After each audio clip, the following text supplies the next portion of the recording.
And welcome back, everyone, to our last session of Sparkle Talks in the day. There's been so much to take in, so many ideas, so many fantastic talks. And I know some of you have been here the whole day, like me and Izzy, so well done.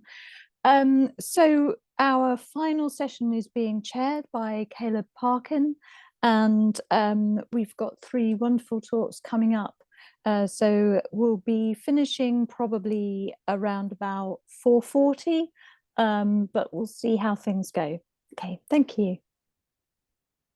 Hi again, everyone, and congrats, yes, to everyone who's in GMT for staying the whole day, and also good morning to everyone joining us from time zones earlier in however that works. It's all very confusing. So three wonderful Sparkle Talks to conclude with.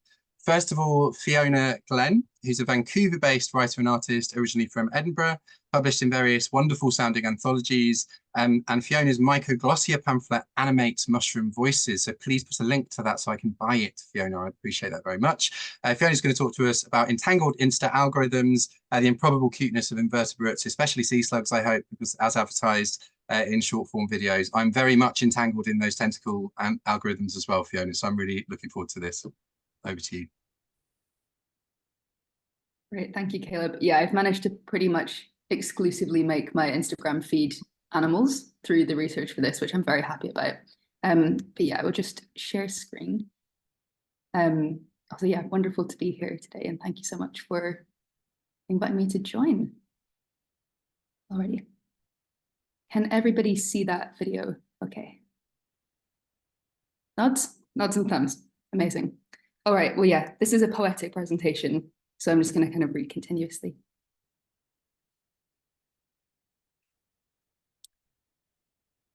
Many times upon a time in a place so close to home, your mind cries out for something sweet. After the alarm, or in the lulling midday, or on the wait, or on the way, or just when your eyes should be closing, you bring up the brilliant grid and the sorcerous, endless line of spaces that fill themselves. Video breeds video, and all those who shimmer are found here, where packets of animacy glide up to meet you, pour, pop, open up to you, where fresh wonders surge automatic, and you can fall in love 50 times a day. Fall in love with the curious caution of a zebra spider, all sumptuous pseudo lashes and soft palps posed like paws. Fall in love with the bubble butt of a blue spot bee, all fuzz and zoom and twisting busyness. Fall in love with the bumbling of a leaf sheep, all green jelly jiggles and a googly close-set gaze. Fall in love with the underfoot and the far-flung, a fascination of animals all magnetized to meet you through the magic of macro in the lonely, oh-so-social cinema, where you enter like Alice into the micro. Realer than reality, brighter than belief, fantasticaler than fantasy, more beautiful than you knew. Perhaps the cute, like the heart, can grow 3 sizes, dilating to take in the great wiggling world, because even ugly animals can be so ugly, they are cute.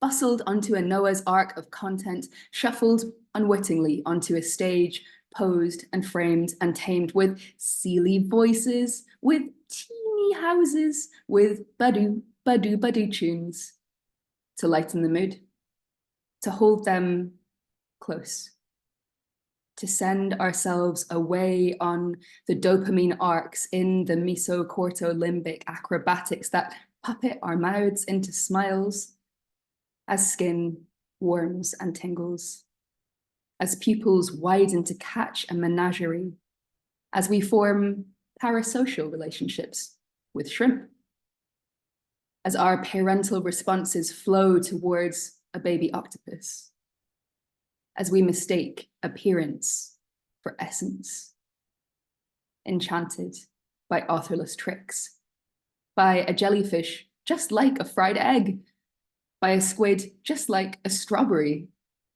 by a nudibranch just like a Pokemon. All logic melts in the face of resemblance, and it's easy to think that we understand those twitches and taps and head tilts, to mistake seeing for knowing. And we fall time and again for those big, dark, front-facing eyes. And the smooth and the soft do something to us. Simple in feature, flamboyant in form, a charm of proportion in creatures that could be drawn or dreamed up. We love them through distraction and could easily love them further to captivity and commodity, to packages and pet stores. As if all of nature could be cartoon, be toy, be pet. As if all of nature could make us child again.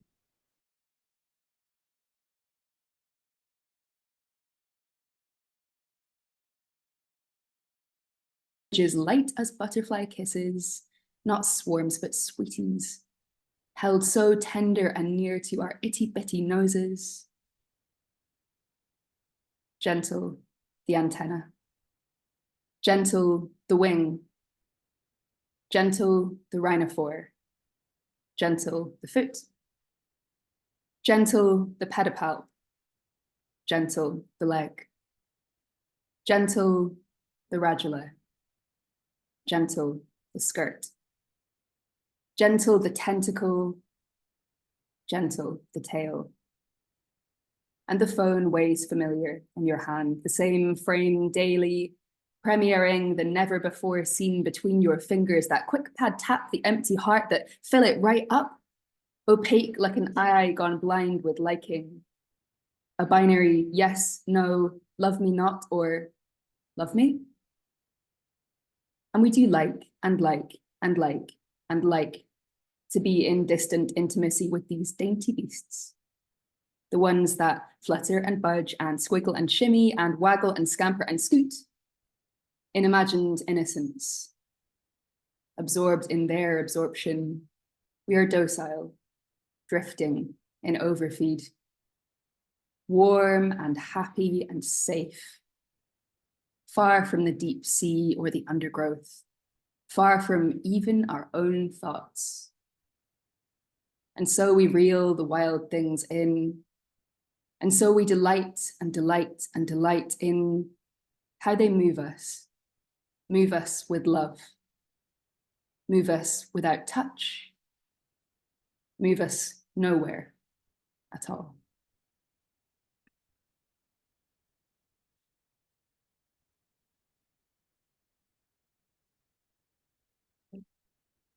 Thank you, everyone. So lovely. Thank you, Fiona. That was wonderful. Give your various responses of emoji now. I mean, if you can find a sea slug one, that would be all the better, obviously. Or a Maybug, which is one of my faves that was in there. Love them. That was wonderful, Fiona. Yeah, we'll chat more about it in a bit. Thanks so much. Okay, we're joined by Linda Levitt. Is that correct? Lovely. Linda Levitt, who's a writer and professor at Stephen F. Austin State University in Texas, I believe. Researching, amongst other wonderful things, cemeteries, outdoor cinema, and celebrity culture. That sounds like a really great range of research interests.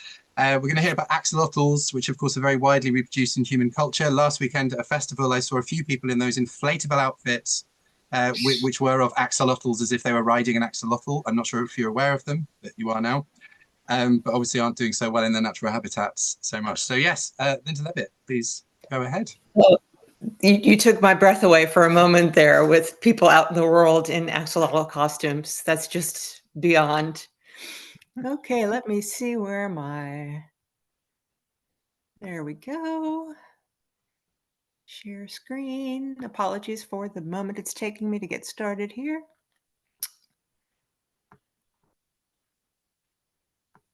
There we go. Okay.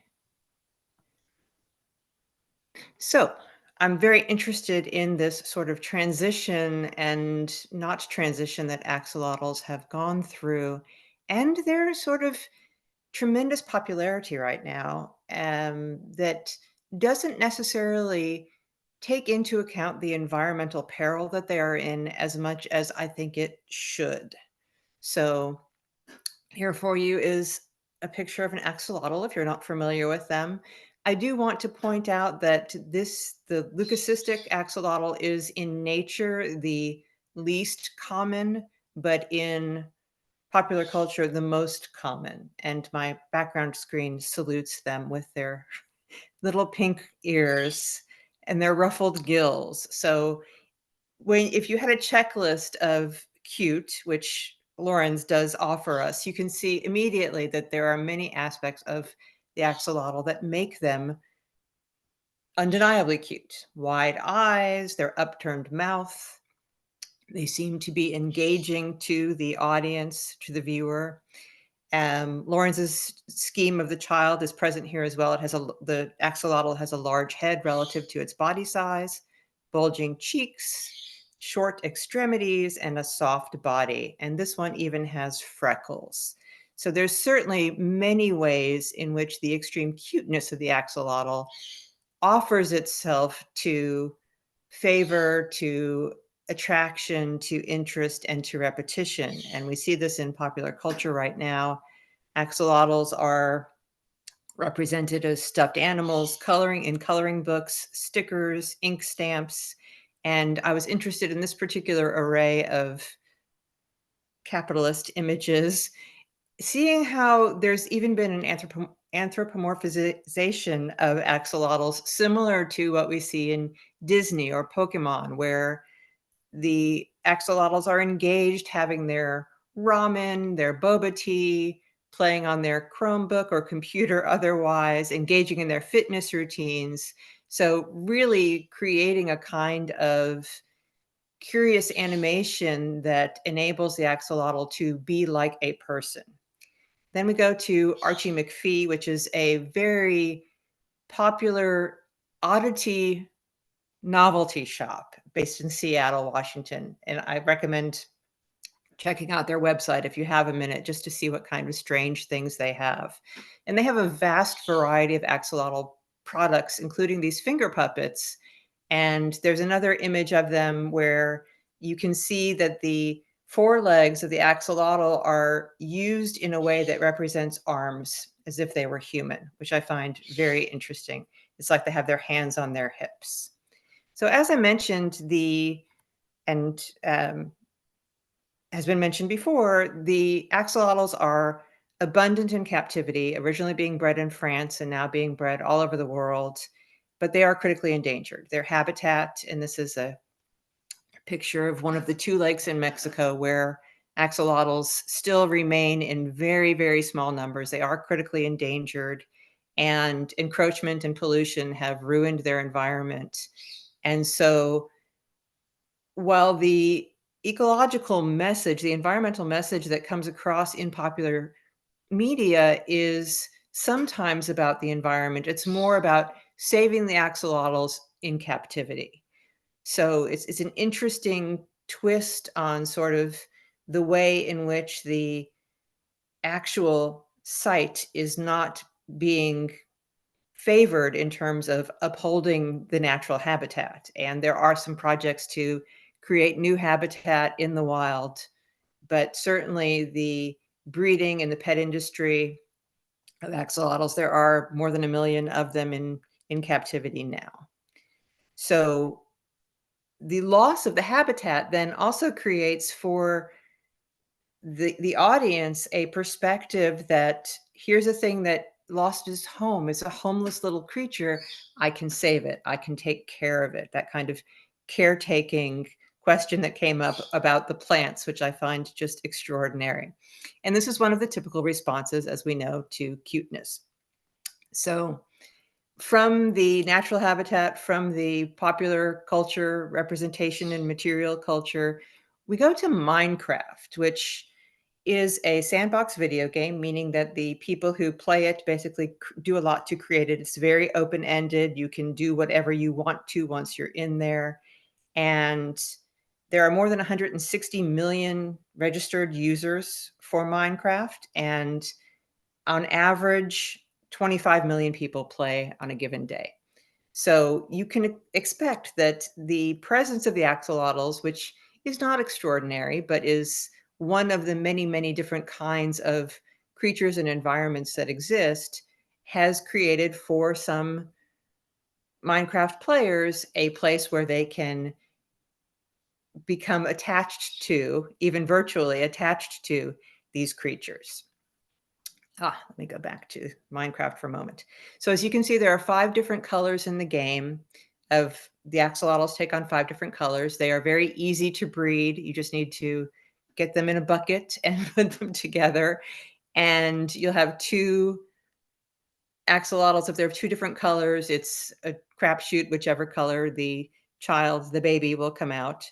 And there's a YouTube streamer who talks about all of the different ways that you can care for and have as part of your crew the axolotls in Minecraft. And he points out that the bluish purple axolotl is the one that's very rare. There are only 1 of those per every 1,000 axolotls in Minecraft.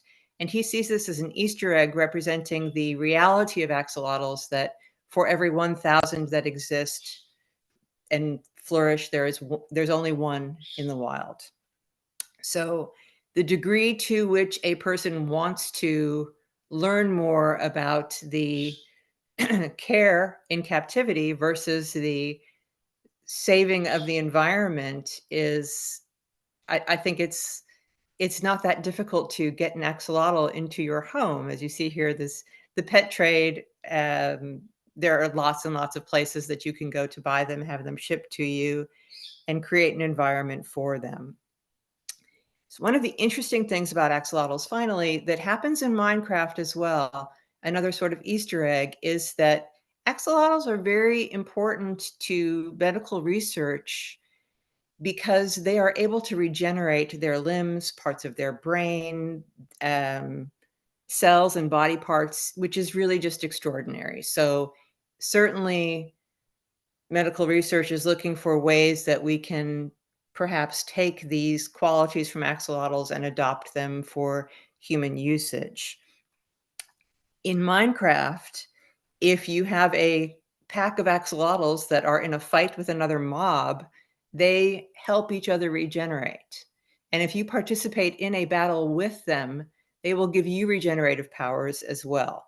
So I find this a really interesting way in which something unique about this animal that is potentially cute, because isn't it extraordinary that they can regenerate parts of their body, is in the game and in reality as well. So finally, to go back to this idea of the extraordinary ubiquity of axolotls in the street at a festival, as charms, cupcake toppers, party decorations, the axolotls have really found a place in the cute popular culture that I think is worth recognizing, and I'm very curious to see how it might continue to develop.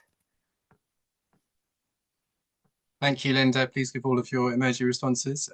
That was wonderful, really, really interesting, and lots more to say. I've got loads of notes to raise, but we'll go through all 3 presentations first of all. So thank you again. Charles Wallace is an entomologist, PhD candidate at ASU School of Life Sciences. That's in Arizona. So thank you again for joining us so early. Charles's dissertation is focused on the history of Dictyoptera. So that's, I think I'm saying that right. So mantises, roaches, and termites, their taxonomy, and lovely, thank you, and systematics.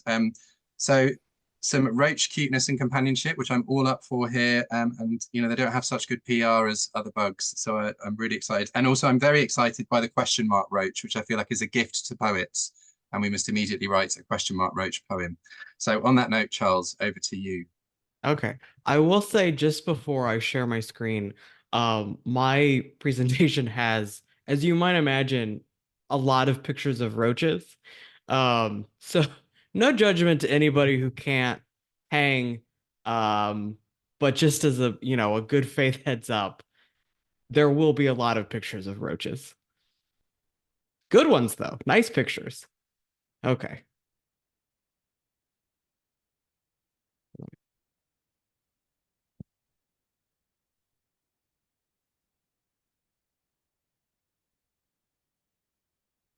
Got myself mixed up. Sorry. Okay.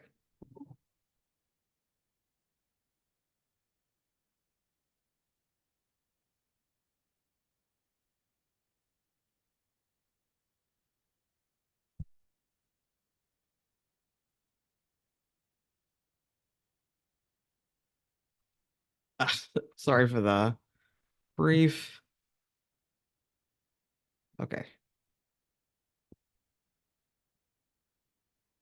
Can we all see?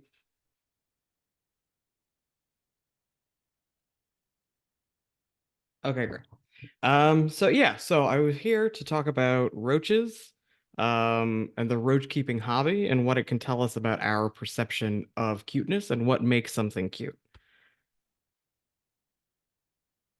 So to begin with, what is a cockroach? You probably are familiar with cockroaches. They're one of the more familiar groups of animals. But my background is in taxonomy and systematics, so my touchstone for what a cockroach is as a member of a group most often historically known as Blatodia. The actual name, order name Blatodia, has recently been redefined to include termites, which itself is a fascinating topic, but we don't have time to get into it.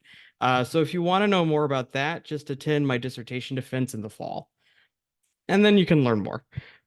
This group, yeah, so there are a number of physical traits that characterize the group, like long antennae, slender non-specific legs, biting mouth parts, a characteristically rounded pronotum. That's what kind of gives it its cockroach appearance, as well as leathery forewings. But you might think, um, and you might have a sense, like former American Supreme Court Justice Potter Stewart famously said, "I know one when I see one."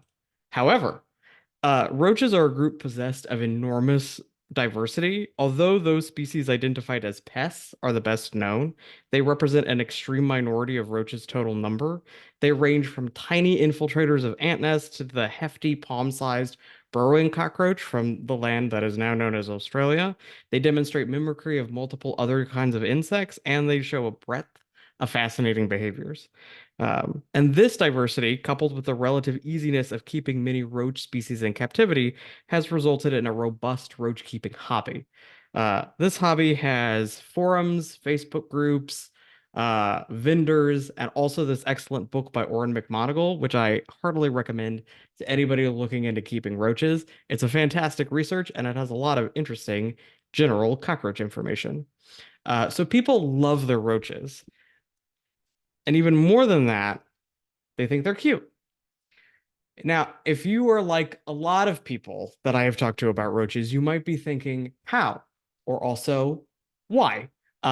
Because cockroaches are famously either the most reviled insect or right up on top of that list. If you talk to people about insects, they will sometimes make concessions to some of the more charismatic groups like butterflies or ladybugs. If they're feeling particularly adventurous, they might get into like dragonflies, but rarely do you find people who really love roaches outside of the people who really love roaches.